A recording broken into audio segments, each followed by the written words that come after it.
Mheshimiwa Mkuu wa Mkoa wa Singida, Mheshimiwa Halima Omar Dendego aliitisha kikao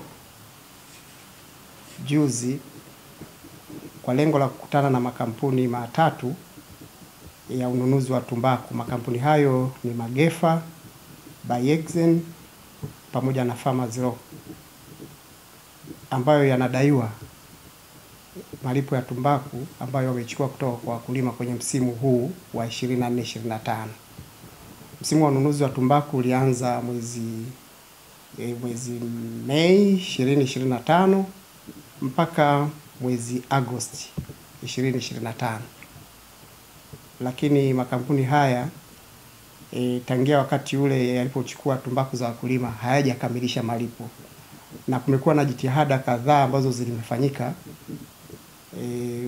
Jitihada hizo zimehusisha ofisi ya mkuu wa wilaya Manyoni, lakini pia ofisi hii ya mkuu wa mkoa, lakini pia ushirika kwa maana ya SEAMCO, chama kikuu cha ushirika ambacho kina maeneo ya AMCOS zinazoshiriki kwenye kilimo cha tumbaku kwenye halmashauri ya wilaya ya Itigi.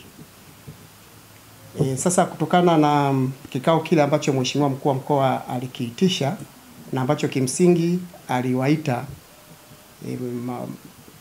wakurugenzi wa zile kampuni tatu ili waje waeleze na kimsingi walete malipo yale ya wakulima ambayo wanadaiwa ambayo yanafikia jumla ya dola za Kimarekani 804,811.03,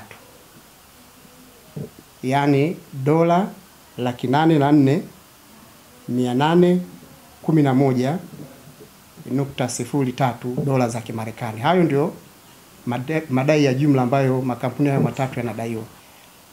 Basi baada ya majadiliano sasa, na kwa sababu hawakuwa na majibu yoyote ya lini hizo fedha zitalipwa, lakini kwa kuzingatia umuhimu wa wakulima kwamba wamevumilia kwa muda mrefu, Mheshimiwa Mkuu wa Mkoa na kamati yake ya ulinzi wakakubaliana kwamba wale wawakilishi wa zile kampuni mbili waliokuwa wamefika, mwakilishi wa kampuni ya Magefa na mwakilishi wa kampuni ya Bayexen, washikiliwe hadi hapo wakurugenzi wa kampuni hizo watakapofika Singida kukutana na Mheshimiwa Mkuu wa Mkoa mwenyewe wakiwa na malipo hayo ya wakulima ambayo wanadaiwa. Lakini baada ya kikao cha juzi, Mheshimiwa Mkuu wa Mkoa akatoa nafasi tena ya hao wamiliki wakurugenzi wa hizo kampuni tatu kufika kwenye kikao cha kamati ya ulinzi jana tarehe 18 saa 3 asubuhi. Tarehe 18 mwezi wa 12 saa 3 asubuhi. Kwa hiyo tukafanya jitihada, tuliwapigia simu hao wakurugenzi, lakini tuliongea na mkurugenzi mkuu wa bodi ya tumbaku ili asaidie kuasisitiza hao wakurugenzi wa hizo kampuni tatu wafike kwenye kikao.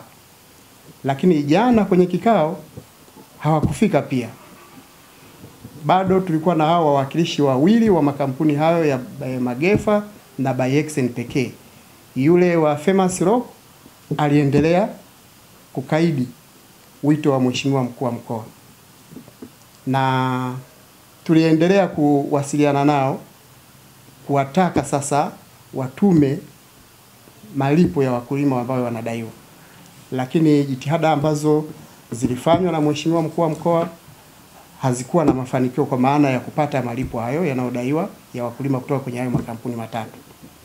Kwa hiyo kikao cha kamati ya ulinzi ya mkoa kiliamua kiendelee kuwashikilia hao wawakilishi wale makampuni mawili ambao walifika tangia juzi, ili sasa kuwasubiri wakurugenzi wa hizo kampuni waweze kufika.